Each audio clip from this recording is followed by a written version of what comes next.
Começa agora pela TV Novo Tempo mais um programa Evidências, na busca de fatos que comprovem a veracidade histórica da Bíblia Sagrada. No programa anterior, nós mostramos os diferentes tipos de crença em Deus que existem no mundo, tanto dentro quanto fora do ambiente judaico-cristão ao qual nós estamos acostumados. Vamos conhecer agora algumas das religiões que existem no mundo e que abraçam algumas das crenças que apresentamos semana passada. E se você não assistiu ao vídeo, poderá encontrá-lo aqui no nosso canal do YouTube.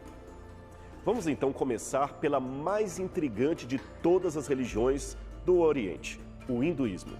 O hinduísmo é uma das mais complexas e antigas formas de religião do mundo. Assim como o cristianismo, ele também é subdividido em muitas ramificações com muitos comportamentos litúrgicos, no mínimo curiosos. Como é o caso dos sadhus, isto é, homens santos que renunciam ao mundo e vagueiam em busca de sabedoria, devotos de Shiva, e muitos deles costumam andar até seminus ou com saris. Eles têm o cabelo emaranhado e vivem sempre de esmolas.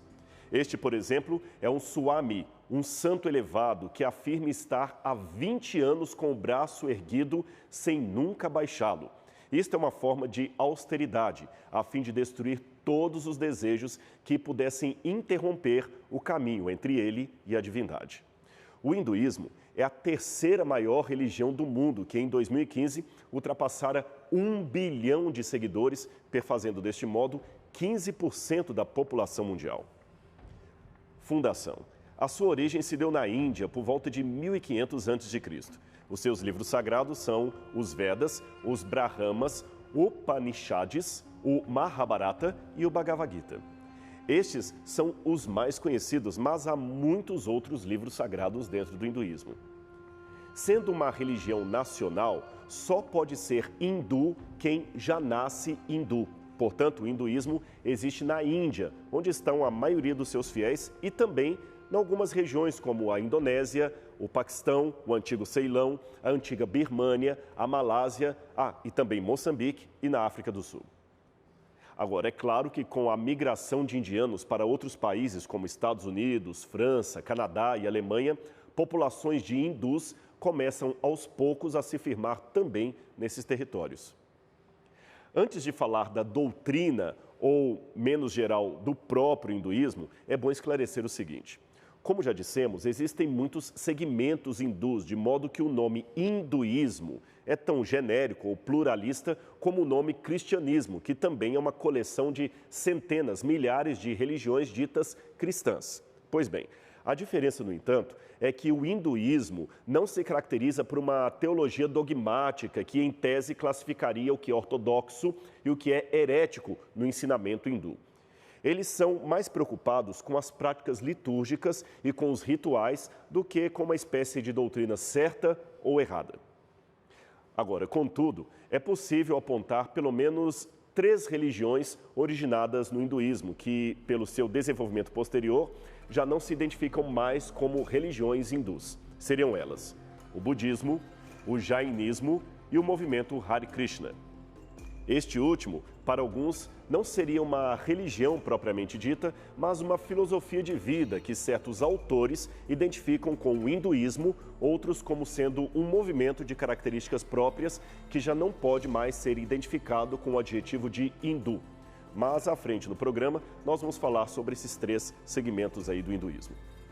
Agora, de um modo geral, lembrando, como eu disse, que o hinduísmo se preocupa mais com o rito do que com a crença ou o credo, a crença fundamental dos hindus é a da existência de um espírito universal chamado Brahma. Ele é a realidade última para o hindu e, embora seja difícil definir o seu significado, pois o mesmo mudou ao longo dos séculos, pode-se dizer que Brahma é a alma do mundo. A enigmática pessoa de Brahma é também chamada de Trimurti, o Deus triuno e uno. Ele tem esse nome porque acredita-se que ele era ao mesmo tempo Brahma, ou o Deus que cria, Vishnu, o Deus que conserva, e Shiva, o Deus que destrói. Agora, aqui é importante esclarecer que, embora este não seja o tema do nosso programa, esta tríade divina que eu acabei de mencionar, esta tríade dos hindus, não tem nada a ver com a doutrina bíblica da Trindade, por mais que alguns afirmem que a primeira seja a origem da segunda. Num futuro programa Evidências, nós podemos esclarecer melhor esse ponto para você. Por ora, basta dizer que a semelhança é apenas aparente.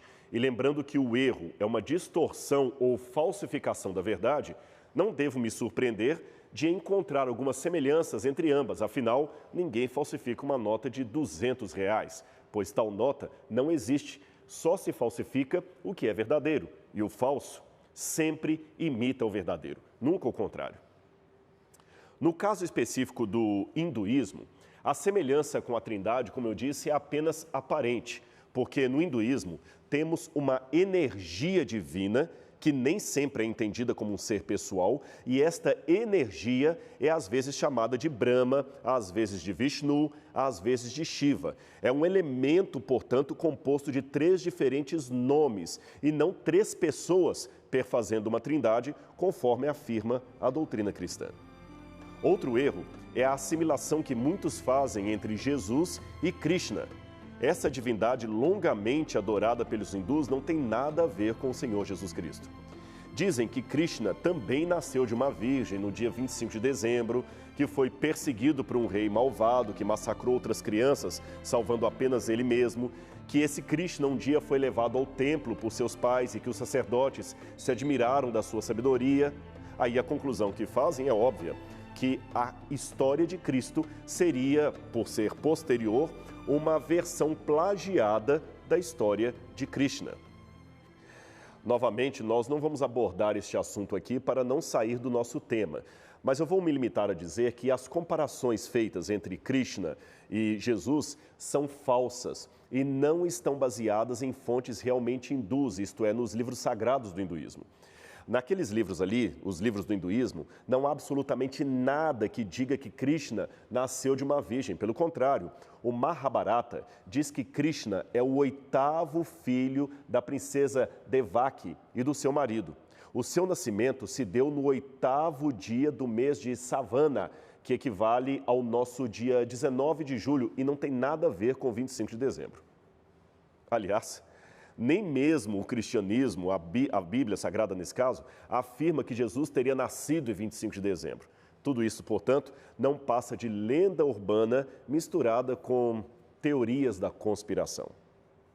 Agora, voltando para o nosso assunto, isto é, voltando a falar do hinduísmo, alguns ramos desta religião afirmam que existem 33 milhões de deuses menores e, para alguns sacerdotes brahmanes, esses deuses seriam apenas diferentes atributos de Brahma. Até os seres humanos e os animais são assim entendidos por esta religião.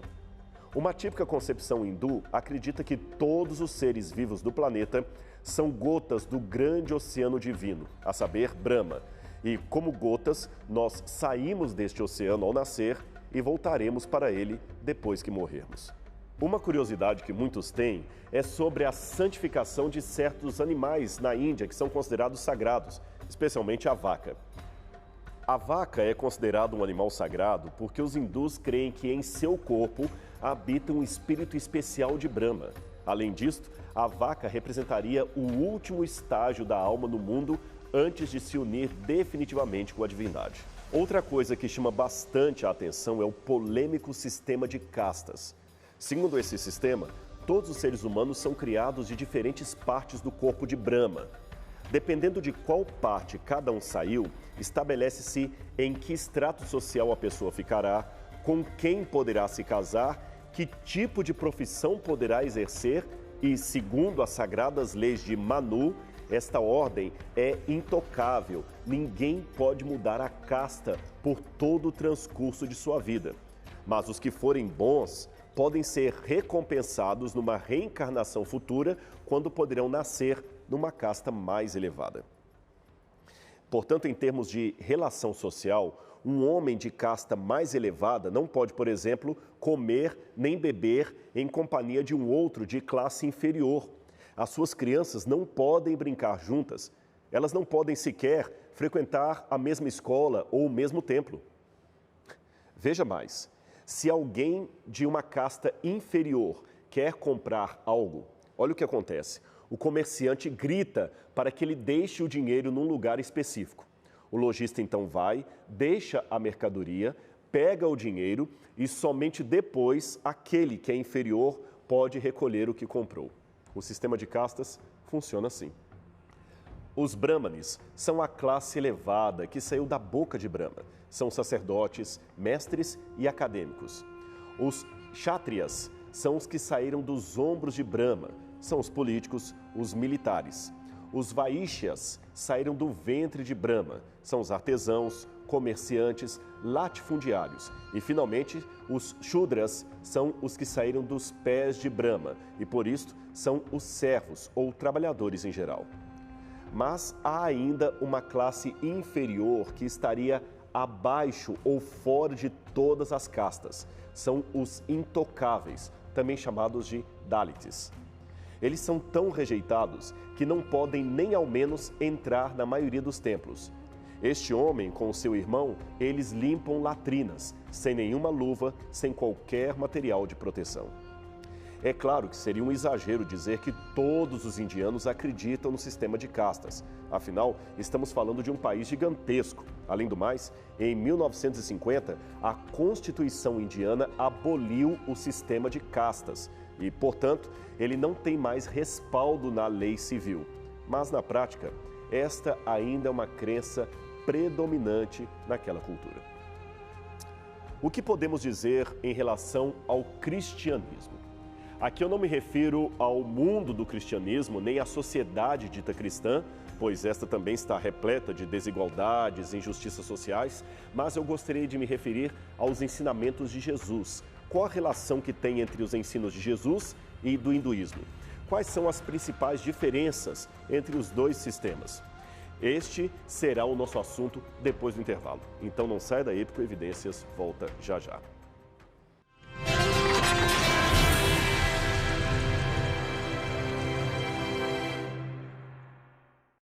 Estamos de volta com o programa Evidências, hoje conhecendo um pouco mais da religião hindu. Em se tratando de sistema doutrinário, seriam estas as principais diferenças entre hinduísmo e cristianismo. Vamos começar por sua ideia de Deus. Para o hinduísmo, Brahma é um elemento indefinível, impessoal e filosoficamente absoluto. Já para o cristianismo, Deus é um ser pessoal, infinito e criador de todas as coisas e que ama a todos, sem distinção.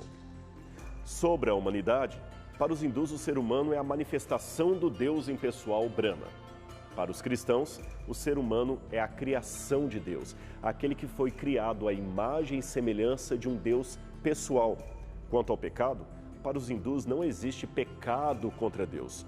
Toda má conduta se deve à ignorância e são típicas de classes inferiores. Agora, para o cristianismo, o pecado é a transgressão da lei moral de Deus. É um ato de rebelião contra o Altíssimo e todos, independente de qualquer tipo de casta a que pertençam, pecaram e estão carecidos da glória de Deus. Sobre o mundo, o hinduísmo vê o mundo material como sendo uma ilusão, uma aparência enganosa da qual só se escapa pela renúncia absoluta de tudo o que é material. Por isso, muitos homens santos, como os sadhus e os yogis, por exemplo, são estimulados a não trabalhar pelo progresso do mundo material, mas, ao contrário, a fugir dele, ignorar a dor, as necessidades físicas. Estes homens são, por isto, venerados por grande parte da população da Índia. Alguns autores pensam que, por isto, há tanta miséria naquele que é um dos países mais populosos do mundo. Agora, para o cristianismo, o mundo material, embora maculado pelo pecado, é também parte da criação direta de Deus e aguarda sua redenção. Nós que aqui estamos devemos, dentro, é claro, de nossas possibilidades, trabalhar pela melhoria do mundo, isto enquanto aguardamos a volta de Jesus. Agora sobre a salvação. Para o hindu, a salvação está atrelada aos 3 caminhos do conhecimento, da devoção e a determinada divindade. É da obediência ao cerimonialismo ritualístico que está definida a santificação de uma pessoa. Agora, para os cristãos, a salvação está vinculada à aceitação da graça transformadora de Cristo Jesus. Bem, este foi um resumo simples daquilo que seria o complexo mundo do hinduísmo. Mas eu não gostaria de terminar o programa por aqui. Por isso, eu reservei um pedacinho do nosso tema de hoje para falar de um assunto também importante: o nosso papel enquanto cristãos de arautos de Deus, aqueles que pregam a mensagem de Deus a um mundo que carece conhecer a salvação como é revelada em Cristo Jesus. Pois bem, se tem um negócio que, a despeito de crises, gera muito resultado, é a chamada propaganda ou publicidade. Você sabe, um marketing bem feito pode dar muitos lucros, mas um marketing mal feito também pode trazer muitos prejuízos. Há vários casos de empresas que perderam grande quantia de dinheiro por causa de um comercial ou propaganda que não saiu direito. Agora, teve um caso de problema de marketing que o erro não se deveu a algum tipo de trabalho ruim dos publicitários, mas ao garoto propaganda. A gafe do protagonista lhe custou patrocinadores e muito dinheiro, além de mais de $1 milhão em prejuízo. Estou falando do nadador americano Ryan Lochte, que foi pego mentindo nas Olimpíadas do Rio de 2016. Você se lembra da história?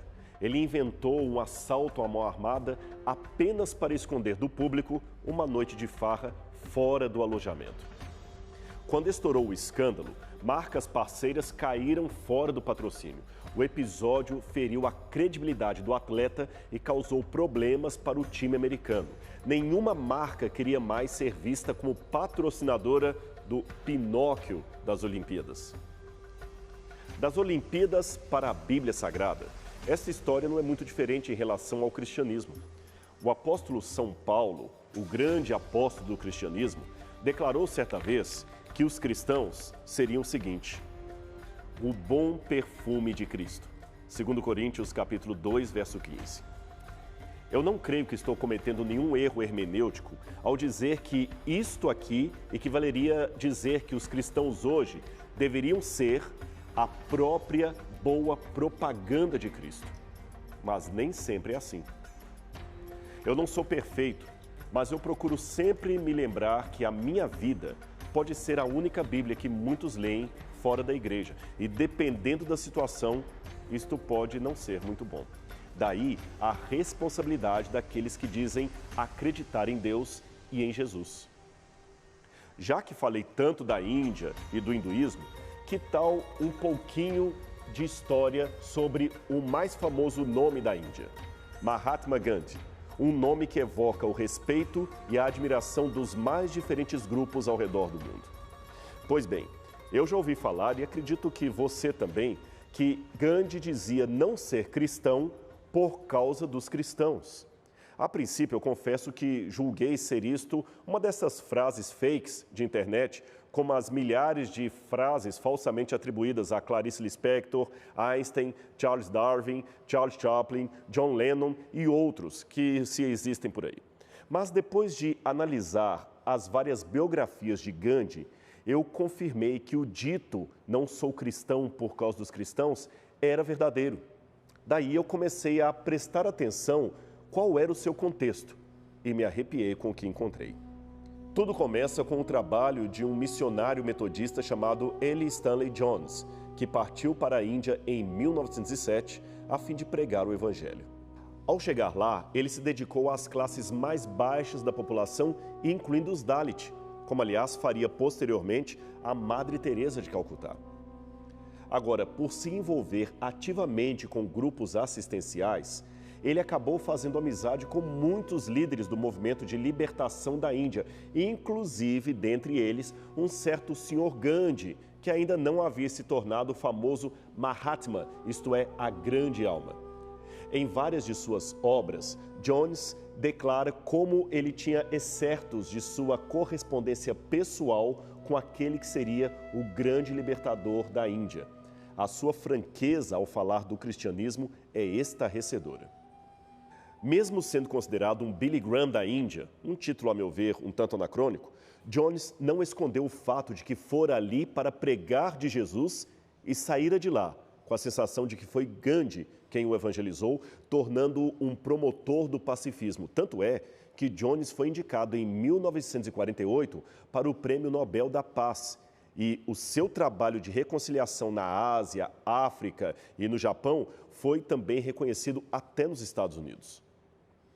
Agora, veja o que Jones escreveu sobre o amigo e líder indiano chamado Gandhi.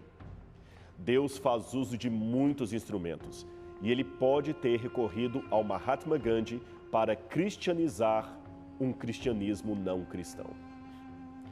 Agora, perceba o caos de um mau exemplo.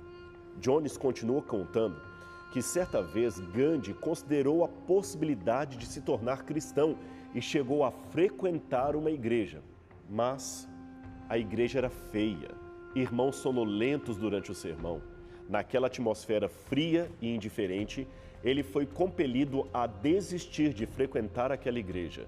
Aquela decisão que Gandhi tomou afetou o destino de 400 milhões de pessoas na Índia. É que Jones pensava que por causa da sua influência no país, se Gandhi houvesse se tornado seguidor de Jesus Cristo, talvez a Índia seria hoje o maior país cristão do mundo. E olha que isto é realmente bastante provável.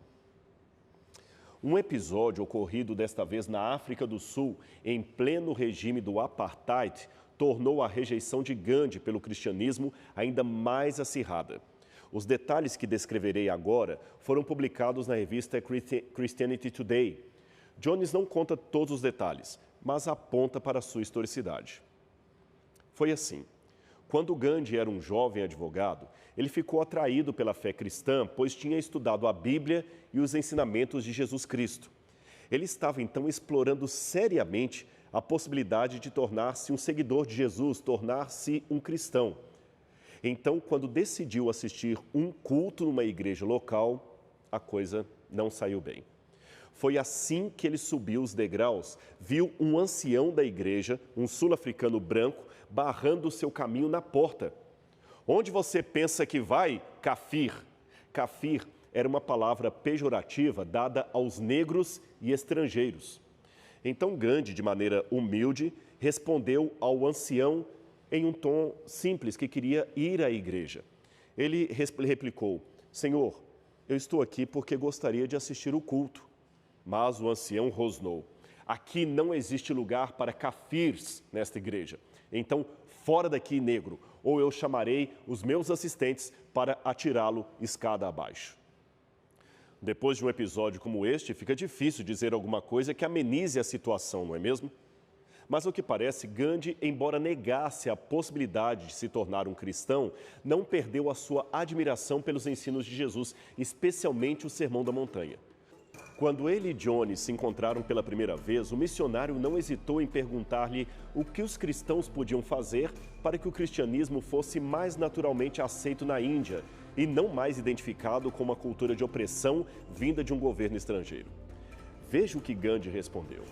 Em primeiro lugar, eu gostaria de sugerir que todos vocês cristãos, pastores e missionários vivessem mais à semelhança de Cristo, que vocês praticassem a sua religião sem adulterá-la ou sem tornar a sua mensagem uma lástima, que vocês amem e enfatizem o amor, pois o amor é a mensagem central do cristianismo.